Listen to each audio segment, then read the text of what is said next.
টিনে এই ভিডিওটা দেখছেন তো? এক ঝলকে মনে হবে অত্যন্ত হ্যাপি এক কাপল ঘুরতে গিয়ে স্পেশাল কোনো মুহূর্ত সেলিব্রেট করছে, তাই না? কিন্তু আমি যদি বলি এই হাসি মুখের আড়ালে লুকিয়ে ছিল এক ভয়াবহ ষড়যন্ত্র। এই মেয়েটাই নিজের হবু বরকে গভীর খাদে ঠেলে ফেলে হত্যা করেছে। বিশ্বাস হচ্ছে না তো? ঠিক 1 মাস আগের কথা। লোহাগড় কেল্লার উপর কি এটা শুধু জন্মদিনের সেলিব্রেশন ছিল, নাকি ঠান্ডা মাথার মার্ডার প্ল্যান? হঠাৎ কেন নিজের হবুয়ারকে এইভাবে শেষ করে দিল সে? আজকের এই কেস ফাইলে উন্মোচিত হবে এই রোমহর্ষক ঘটনার প্রতিটি রহস্য। নমস্কার, আমি সৌরভ, আর আপনারা দেখছেন কেতন আগরওয়াল কেস। পুনে শহরের কাছে একটি দুর্গ আছে, যেটার নাম হলো লোহাগড়। ট্র্যাকারদের কাছে এই জায়গাটা বরাবরই খুব পছন্দের।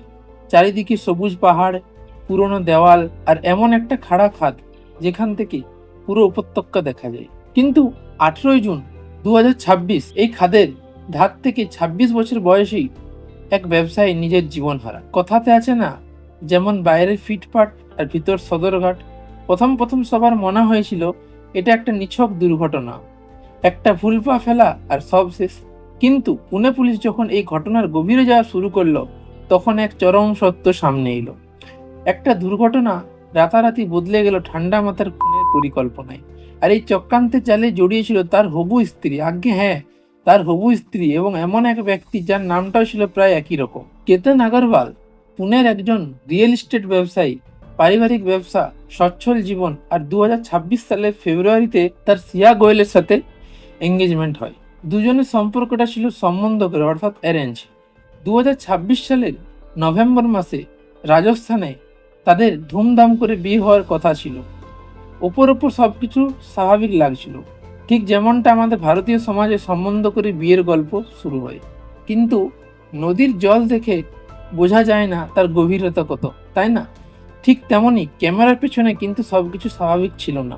রিপোর্ট অনুযায়ী সিয়া এই বিয়েটাতে একেবারেই খুশি ছিল না। বলা হচ্ছে যে পরিবারের চাপে পড়ে সে আংটি বদল করতে রাজি হয়েছিল, কিন্তু মন থেকে প্রস্তুত ছিল না। আর এরই মধ্যে তার জীবনে ছিল অন্য এক পুরুষ, যার নাম ছিল চেতন চৌধুরী। পেশায় একজন স্থানীয় দোকানদার। সে সিয়ার খুব ঘনিষ্ঠ বন্ধু ছিল। পুলিশের মতে সে সিয়ার প্রেমিক ছিল। একদিকে আংটি বদল আর অন্যদিকে পারিবারিক বিয়ের চাপ, তার মাঝেই লুকিয়ে চলা অন্য একটা সম্পর্ক। এই ত্রিকোণ প্রেমে পুলিশের মধ্যে এত বড় ট্র্যাজেডির মূল কারণ হয়ে দাঁড়িয়েছিল। এবার আসি আসল ঘটনায়। 18ই জুন কেতন ও শিয়া একসঙ্গে লোহাগড় দুর্গে ঘুরতে যান। সন্ধে নামতে খবর আসে যে কেতন পাহাড়ের খাদ থেকে নিচে পড়ে গেছেন। লোনাভলা রুরাল পুলিশ এটিকে একটি দুর্ঘটনাজনিত মৃত্যু হিসাবে মামলা দায়ের করে এবং পরিবারকে জানানো হয় যেটা একটা দুর্ভাগ্যজনক ঘটনা। কিন্তু তদন্তকারীদের মনে কিছু জিনিস খটকা লেগেছিল। ওপর থেকে নিচে পড়ার অ্যাঙ্গেল, চারপাশের পরিস্থিতি ও সিয়ার বয়ানের মধ্যে বেশ কিছু অমিল পাওয়া যাচ্ছিল। ও প্রবাদেই আছে না, চোরের মন বোচকার দিকে। সিয়ার আচরণে পুলিশের সন্দেহ দিন দিন বাড়তে থাকে। আর ঠিক তখনই সামনে আসে একটা নতুন নাম, চেতন চৌধুরী। পুলিশ দাবি করে এটা কোনো দুর্ঘটনা ছিল না, এটা ছিল সুপরিকল্পিত একটি হত্যাকাণ্ড। রিপোর্ট অনুযায়ী চেতন তার মোবাইলের ডেটা বন্ধ করে দিয়েছিল, যাতে টাওয়ার লোকেশন ট্র্যাক করা না যায়। নিজের ফোনটা দোকানে রেখে এসেছিল এবং কর্মচারীদের বলে দিয়েছিল যে কোনো ফোন এলে যেন তারা উত্তর না দেয়, যাতে মনে হয় সে দোকান ছেড়ে কোথাও যায়নি। যাকে বলে অতি চালাকের গড়াই দড়ি। পাক্কা 33 ডিগ্রি গরমের মধ্যে চেতন একটা মোটা হুডি পরেছিল। কারণটা কি জানেন? নিজের পরিচয় লুকিয়ে রাখার জন্য। কিন্তু এই মোটা হুডিটাই সিসিটিভি ফুটেজে তার বিরুদ্ধে সবচেয়ে বড় সূত্র বা প্রমাণ হয়ে দাঁড়ালো। যদি কেউ 33 ডিগ্রি গরমের মধ্যে হুডি পরে থাকে, মানুষের মনের মধ্যে ডাউট আসা সম্পূর্ণ স্বাভাবিক। তদন্তকারীদের দাবি, সিয়া আর চেতন এর আগেও কেতনকে শেষ করার চেষ্টা করেছিল। এটা তাদের প্রথম চেষ্টা ছিল না, বরং তাদের এটা চতুর্থ চেষ্টা ছিল।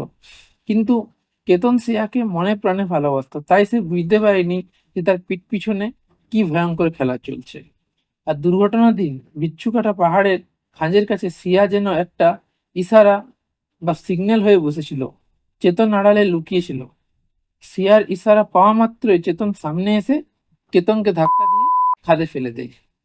ঘটনার 10 ঘন্টা 40 মিনিট পর চেতন নিজের ফোন অন করে, কিন্তু ততক্ষণে পুলিশের তীর তার দিকেই সম্পূর্ণরূপে চলে গেছে। 23শে জুন সিয়া গোয়েল এবং চেতন চৌধুরী দুজনকে গ্রেপ্তার করা হয়। এই কেসটি আর 5টি সাধারণ ক্রাইম স্টোরির মতো আটকে থাকেনি। এটি সারা দেশে একটি বড় আলোচনার বিষয় হয়ে দাঁড়ায়। মহারাষ্ট্র সরকার এই মামলার জন্য একটি ফাস্ট ট্র্যাক কোর্ট গঠন করে এবং প্রবীণ আইনজীবী উজ্জ্বল নিগমকে স্পেশাল পাবলিক প্রসিকিউটর হিসেবে নিয়োগ করা হয়। এই কেসের প্রতিধ্বনি রাজ্যসভাতেও শোনা যায়। সাংসদ অশোক কুমার মিত্তল সংসদে ন্যাশনাল কমিশন ফর ম্যান বিল পেশ করেন। তিনি বলেন, এই ঘটনা মনে করিয়ে দেয় যে পুরুষরা অপরাধের শিকার হতে পারে এবং তাদেরও আইন সুরক্ষা পাওয়া উচিত। সোশ্যাল মিডিয়ায় মানুষ এই কেসটিকে আমাদের অ্যারেঞ্জ ম্যারেজ সিস্টেম বা সম্বন্ধ করে বিয়ের ব্যবস্থার উপর একটা বড় প্রশ্নচিহ্ন হিসেবে দেখতে শুরু করে। পারিবারিক চাপ, প্রত্যাশা এবং এমন একটা সম্পর্ক যা মনের মিল ছাড়াই শুধু কাগজের কলমে তৈরি হয়েছিল। বর্তমানে শিয়া গোয়েল এবং চেতন চৌধুরী দুজনেই পুলিশ হেফাজতে রয়েছে। তদন্ত এখনো চলছে এবং চার্জশিট এখনো পেশ করা হয়নি। তবে এটা মনে রাখা জরুরি যে এই ভিডিওতে আমরা যা যা বলেছি তা সবই পুলিশের তদন্ত এবং মিডিয়া রিপোর্টের উপর ভিত্তি করে। আদালতে এখনো কিছু প্রমাণ হয়নি। আমাদের দেশে আইনের নিয়ম হলো যতক্ষণ না দোষী প্রমাণিত হচ্ছে ততক্ষণ আর প্রত্যেকেই নির্দোষ।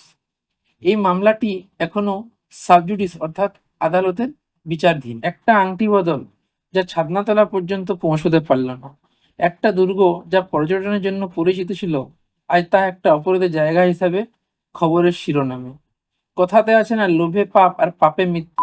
কেতন আগরওয়াল কেস আমাদের সামনে একটা বড় প্রশ্ন রেখে যায়।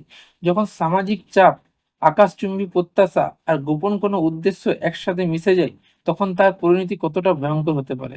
যতক্ষণ না আদালত নিজের চূড়ান্ত রায় শোনাচ্ছে ততক্ষণ এই গল্প অসমাপ্ত। আপনাদের কাছে আমার অনুরোধ, যদি আপনারা এই ধরনের আরো ক্রাইম ডকুমেন্টারি শুনতে চান অথবা আপনারা এরকম ক্রাইম ডকুমেন্টারি ভালোবাসেন, তাহলে আমার চ্যানেলটিকে অতি অবশ্যই লাইক করুন, সাবস্ক্রাইব করুন এবং শেয়ার করুন। ভবিষ্যতে আমরা আরো এরকম ক্রাইম ডকুমেন্টারি নিয়ে আসবো আপনাদের সামনে। ততক্ষণ আপনারা সঙ্গে থাকুন, পাশে থাকুন।